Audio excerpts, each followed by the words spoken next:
Bhí gael go léir na chéile, digann tú, agus bhí ar géasrucht a ra héile na chéile, chud ar dín scoile na chéile. Well, is toch raibh duine an cúpla padar nó padróireacht an lásan mar is marúta bhí an gur tháinig sé.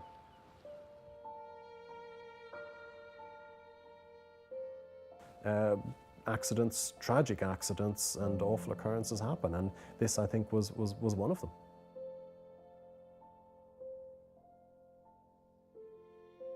Well, camera, gwyl an y fes, an y gro, an y yrm, gom don farige.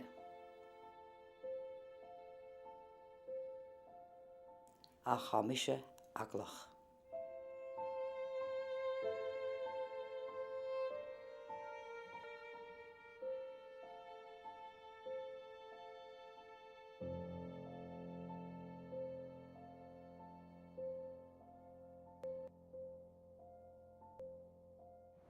Bhí ní smó daoine sa rang an nuair sin, agus bhí haine go ar de chóirsan. Ní bheith haine go an is ar chóirsa bhil doris féidir. Féidir tú céthe is na déanais a sé mar baile mór. Dígann tú. Nach an nuair sin bhí haine ging ar a chéile agus bhí is tólam go raibh bhí gael I déir an chuid is mú des na daoine bhí a phróiste nuair sin. Dhearach é seanna dhaoine fadó gur leis na crántad na bhanaí go léir sa rainn. So, no blowing, sa diggin tú.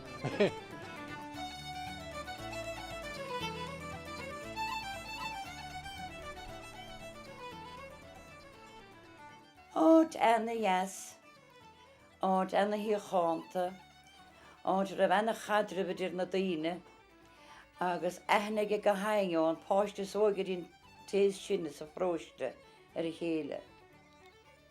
Stech ymach as tu y hele, tu hyn y gwrsan, y gymryd len y hele, dy'r clygys gaherod, sy'n mar y bys y genna ys o peisgele. Mar post i hele mar gybein rhain an oed y sŵn ti. Ar dawn, ac sy'n stôl y cwyd yn ffosau.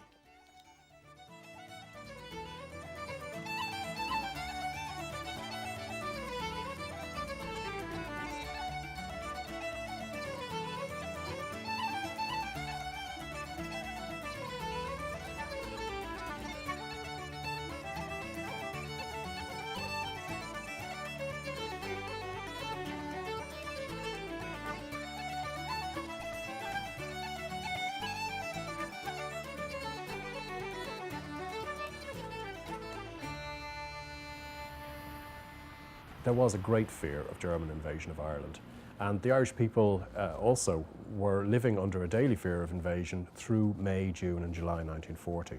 After the fall of France, there was a feeling that Britain and then Ireland would be next, and that Germany would invade Ireland as a backdoor by which to attack Britain. Vi dyn sa sraing llawn helfig, agus vi di sio faran chosta, agus vi sio sinner siwl o'n naidig troch yn naig ydi da hada sé. To Irish people along the coast of Ireland during the Second World War, the emergency, the Battle of the Atlantic and the conflict was something that was very real. A person in Achill told me a story of looking down from Achill Head and seeing seagulls flying to a particular point in the water and landing on it, swooping down on it, and being told by his father that this was a dead body. Dyn le lein an Amazon, vi dyn gosta. Y fara etalán agus ddi rydym mar sin, vi ffôn acw gawn, agus vi di siawn dy lo agus ddihe. Well, after the fall of France, the German Navy got access to naval bases on the west coast of France, and it was able to attack convoys with, going into the western ports of Britain with great ease. So British naval strategy was to block access to the western ports of Britain from the south via George's Channel, and the best way to do that was to put a minefield in place. Now, there were about 500,000 mines laid by Allies and the Germans through the Second World War. So the mine was a very useful way of both offensively and defensively blocking an area to a belligerent. And in July 1940, the British Navy placed a minefield off the southeast coast of Ireland. It ran from Milford Haven off to Tusker Rock and then along the Irish coast outside the Irish 3-mile limit as far initially as Minehead, but then ultimately as far as the Fastnet Rock. So the mines were put in place in a defensive manner in that they were tethered to the seabed and they would explode on the passing of a ship, either by the ship knocking the mine and thus setting an explosive reaction into place.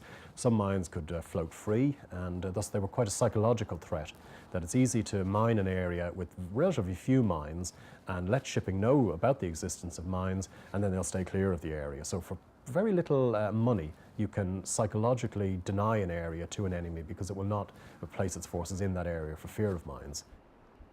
Vi faro don vor a iascaireacht as Helvig, agus vi sé meachtan samad, agus slí des áring fiach sé machar cé Helvig, agus vi mínach a teachtasteach, agus hóg sé an bád a tug sé da belnang álantai, agus ní réir sé chun dal dín afran, mat dé dána, vi an mínach an tá, cúpa ché sladbuid. Nach ní héit sé, agus vi mar go léir hís an son. Is caiinlam bheith hís an son, agus tó go raibh fé duine heimpáile. Agus mí go héir strach an sós an strach an súd. Agus tháinig fear a bhí in Marnéalach nuas. Agus chuir sin scrítearing a tháinig de Guardian son. Mines were regularly washed ashore along the Waterford and the Wexford coast simply because the British minefield disintegrated in bad weather, and it was up to the defence forces to take those mines apart, and then the Irish state claimed compensation for from Britain after the war for the destruction caused, which Britain eventually paid.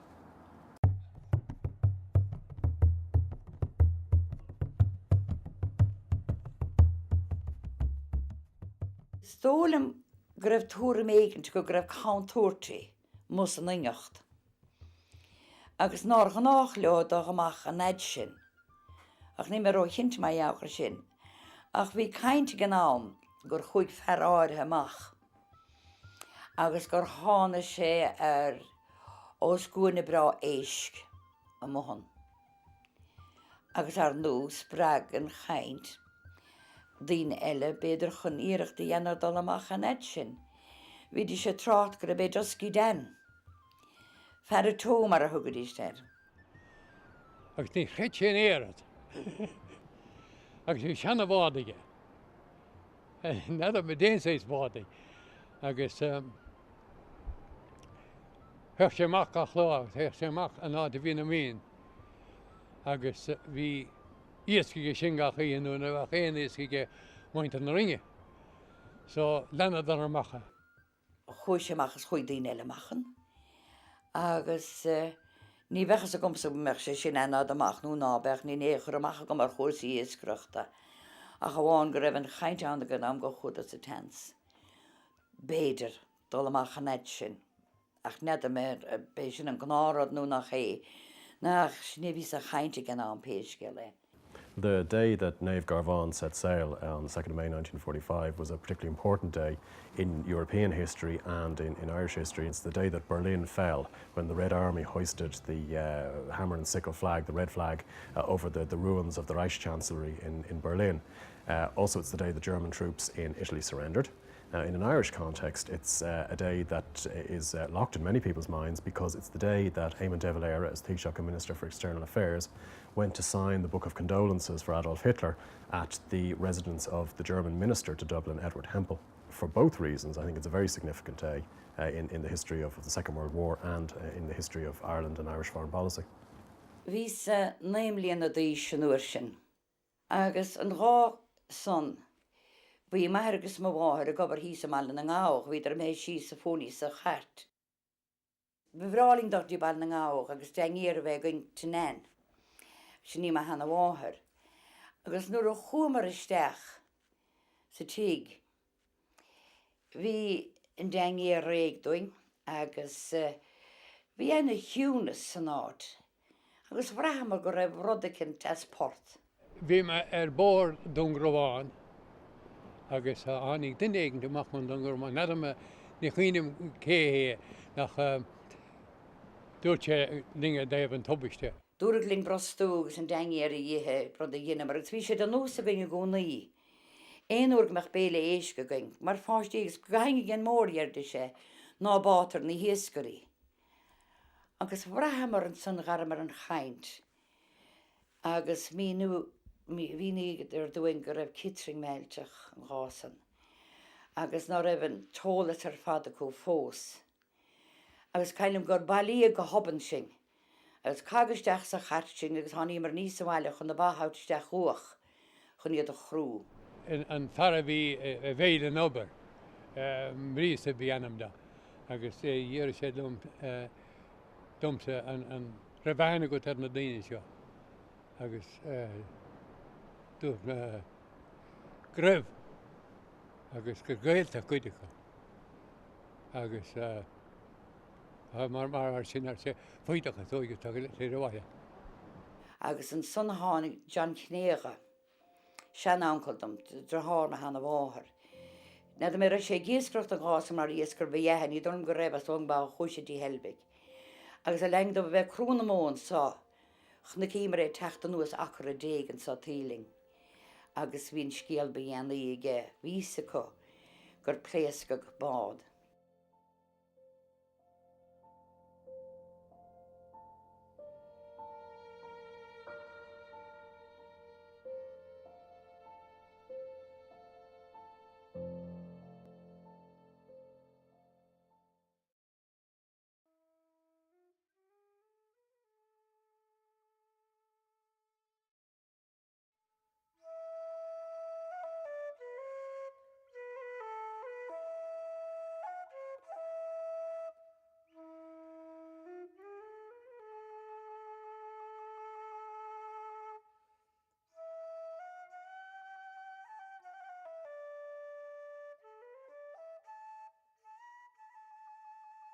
Mohan mád an lásan bhí John Griffin agus a bhac John Óg agus ní chlás ó cudithe. Códig léadís ar siúd. Agus Pádraig ó Faoláin, Paddy Wheel, methar hain. Heimbal seachtan rubh sin is cainlim Seán ó Grífa a bheits a tiigi gine a cainte maithar. Agus híra sé an raibh éon ric sa náid sin.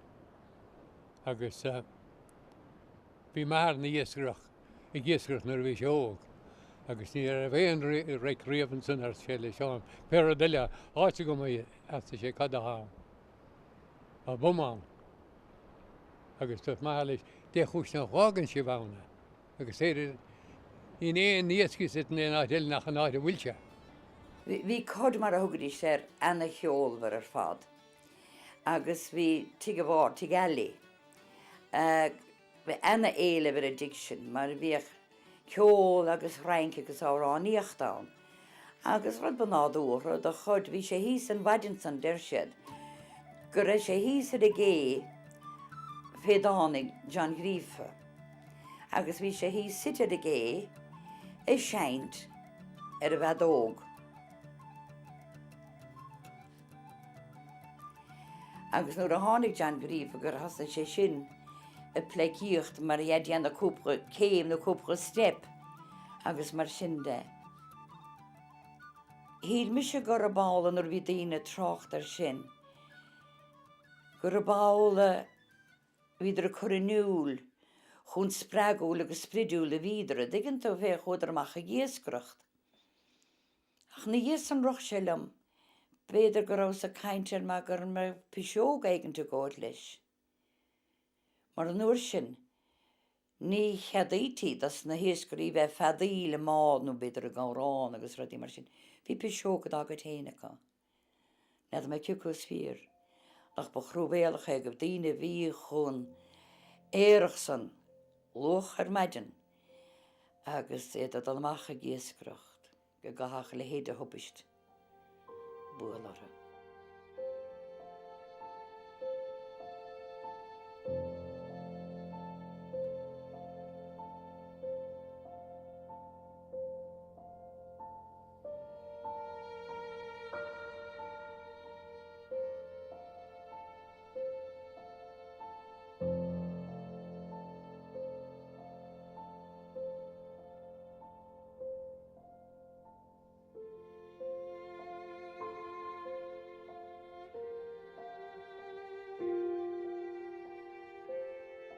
Deirtar go raibh ar a teantasteach an líon agus go raibh rud ag an traum stig sa líon. Agus thugad ar féinile go raibh ar fé bhrú I dtír an líon a teantasteach. Agus nuair a bhíad ar a tearnt go raibh deachreacht éinte chun meach an téing agus is fo raibh leis mór éisce có. Fé dhearra héad an rud sa san éir.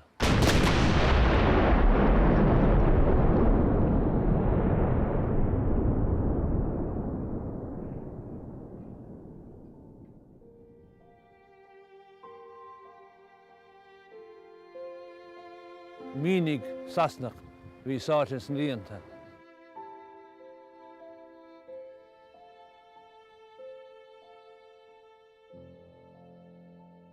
Pádraig ó Faoláin si réon din I bháin a tháinig séras an tubaiste. Agus bhí seánna grífa, na seanna teáin. Bhí sé sin ar bhar an uisce snáb. Bhí sé mar bhena. An bhirteile seán óg agus far a go bhí scoide. Nach go aine riamh ar fiúán capín ó píasíadach nó éad. Bhítar methe sé méad a bhíán. Tháinig methar séad ar dara mar bhí sé fíocht amach ha cúlan bhád agus nuair a tháinig an phléast, tháinig an tuisce agus dádig an tuisce a chop ón phléasc ón ingil agus péad a bhí a phléasca gnám. Tháinig séadig sére leis an uisce. Sin éon scíal a bhí ann. Bhí snábhaigh methar agus bhín tá leis raimime sé pís aimimid nó clár aimimid péad a bhí ann. Bhí sé ar bhar an uisce go dtí tháinig ceannas na báidisteach a stáilm go pád ceann le tóbhí na stáilm. Agus fiúchad ar suas é agus haing iad ar isteach sa bhád é a chana sé chuige héin treis lethúr nó bhéidir fehanúmant nuair a bhí ar a tomáinte isteach dí helmhigh. Ní raibh fiúháin gearra ar a bhéir, ní raibh mac dá leidir ach bhí sé fé bhrú ainting na stocha rilí gnám. Agus fuair Tam Kelly fuair sé corp John Griffin ahar. Bhí sé siúdós ceann seachtú ach fuair sé mach an násan chun cuairlathir dómh chun líon nú nó rud éigean nua a heispáint. Well, bhí sena cheán a dul amach ar pensiún. Mar an nuair sin má bheith fá a tarn in pensiún, ní bhaid fá bheith gobar. Ní bhaid fá ar de hiile. So bhí agla go murfiar agus bhí sé a tóir tuas an iascaireacht an saharan san. Agus bhí Williamín Micheál a dul isteach sa mád ar an lón na díreadh. Agus dá bhí sé methe. Ní bhéon nadam Williamín nadam chu sé I iascaireacht na riatan. Ní dólam go raibh.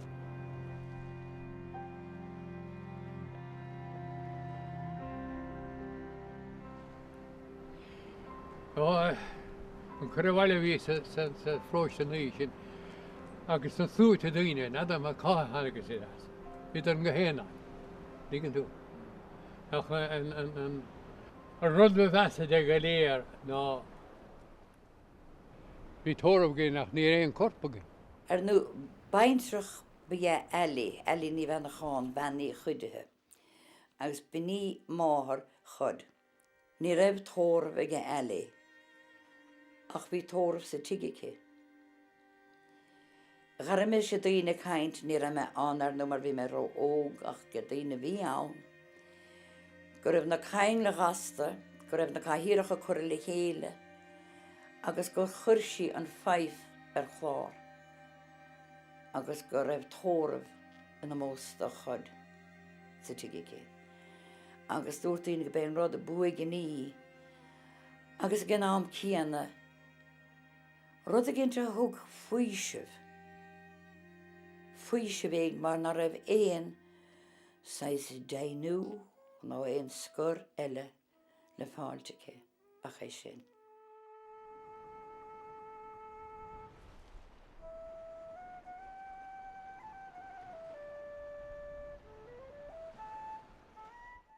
An próistar fátrí na chéile. agus mar dín ana iascaireacht, cara go. Well nu bhfuil se go héchlán sa phróistí ó thrá. Mar gur sais cholúdar an na bhágiúil locht iascaireachta na sas raing agus mar a hanga hé ná teile. Tóg tí cod. Ní dólamsa go raibh éon órán ná éar de leann as san amach chud didir leis. Chur sé ciúnas agus uignas agus sais tá deireacht in aine. Gur dochar é hiiscint gur ceanna bhad. Agus fós nuair a láirtar. Láirtar le scára, le chamós, dus na daine, agus ar nó a gcónaí le brán. A bhí sé anna dhéanara. No, bhí sé anna dhéanara. Agus cumrádaí bhí iad go léir. Nu bhí anna bhágaine le Paddy Faoláin mar a chléimisteir, mar bhí gael ag an bháthir. Fear, ciún, stúma, agus ba fléisiúr do isteach sa tíghir an helbig. Paddy Faoláin, fearastéise réit a chainte sríomh. Agus cíine mar ní raibh drácail riamh agus nuair a bheith rudaí ná bheith ceart. Sé méad é dúirt sé riamh ná holy suffering. Agus ní ara mé éad níos measna sanas. Níos. Fear sort cúlach bíhe. No, nadan lei sé cúlach rain achtra ach cinnte bhí sé sort cúlach an íasan. Fear sort privádach agus beidir go rééis sin torra an kitring ní lisagin as bó ní bhegisagin. Well níos ghuiil sé go mór Faddy. Sa bhéad náiríonn sé éon tagart ná éon trácht ná éon chaintear. Agus garín a chláán héin á rásan. Ní leir sé is dóm go leir sé le fermáin mai corn, bhí sé cardú le mai corn, ach les muda sin níor flé sin scíal lein a riamh. Bhí sé deochar a bhar. Dína chuise scoile dína ra sé géasart le gach lá den sa bharise. Dína tú. nó chun fada sa bhar dar sun. Well, is dó gnám son ní a bhéon cáireinting an jomhá cúlóirí de go héantá sam ach an gnám son ní a bhéar de choíli agus dó creidirh pesanta agus cáir a chud cuasan agus a cáde sa meile. Mar ba bhór an mes a bhí Faddy Faoláin. Agus ba bhór an mes a bhí mar a tháina sé chuige héin. Agus ná a bhúnta chláidir an ferre gur dhiad sé sin i dhéana. From my own view on what happened at the Naomh Garván on 2nd of May 1945 is that it's a terrible tragedy. On the other hand, I think it's one of the problems that the citizens of a neutral state face when they're in a war zone. You're in an area where military activity will take place, and as a result, accidents, tragic accidents and awful occurrences happen, and this, I think, was one of them. An lá hín tá maiilteach le methar gan tháina sé séir, ach nuair a fiochan tú siar an rud, hín táil am héin gan tháina sé séir, manach son ní bhíon caint in son jobh i dtéobh nachtra.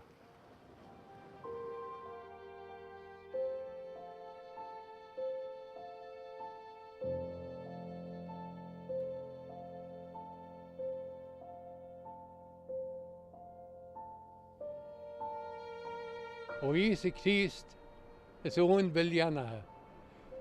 Bí ar measc is singe muthar bharige. Cusan sin an álc is tabhar sé ar bhaile sin.